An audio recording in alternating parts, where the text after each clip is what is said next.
اللهم إنا نشهد بأنك أنت الله لا إله إلا أنت الواحد الأحد الفرد الصمد الذي لم يلد ولم يولد ولم يكن له كفوا أحد.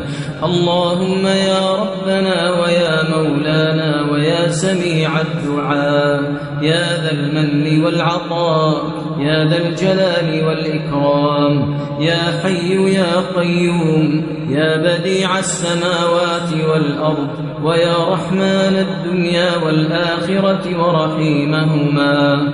اللهم يا ربنا ويا مولانا ويا سيدنا ويا إلهنا يا من تسمع كلامنا وترى مكاننا وتعلم سرنا وجهرنا لا إله إلا أنت سبحانك إنا كنا من الظالمين. لا إله إلا أنت سبحانك ما عبدناك حق عبادتك.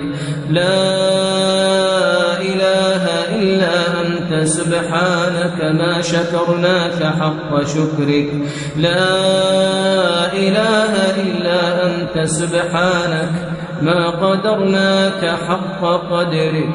اللهم اقسم لنا من خشيتك ما تحول به بيننا وبين معصيتك ومن طاعتك ما تبلغنا به جنتك ومن اليقين ما تهون به علينا مصائب الدنيا ومتعنا اللهم بأسماعنا وأبصارنا وقواتنا أبدا ما أبقيتنا واجعله الوارث منا واجعل ثأرنا على من ظلمنا وانصرنا على من عادانا ولا تجعل مصيبتنا في ديننا ولا تجعل الدنيا أكبر همنا ولا مبلغ علمنا ولا إلى النار مصيرنا ولا تسلط علينا بذنوبنا من لا يخافك فينا ولا يرحمنا برحمتك يا أرحم الراحمين.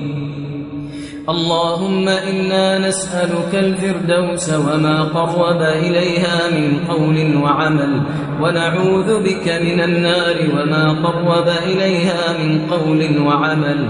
اللهم اعتق رقابنا ورقاب آبائنا وأمهاتنا وأزواجنا وذرياتنا وإخواننا من النار ومن أحبنا فيك ومن أحببناه فيك.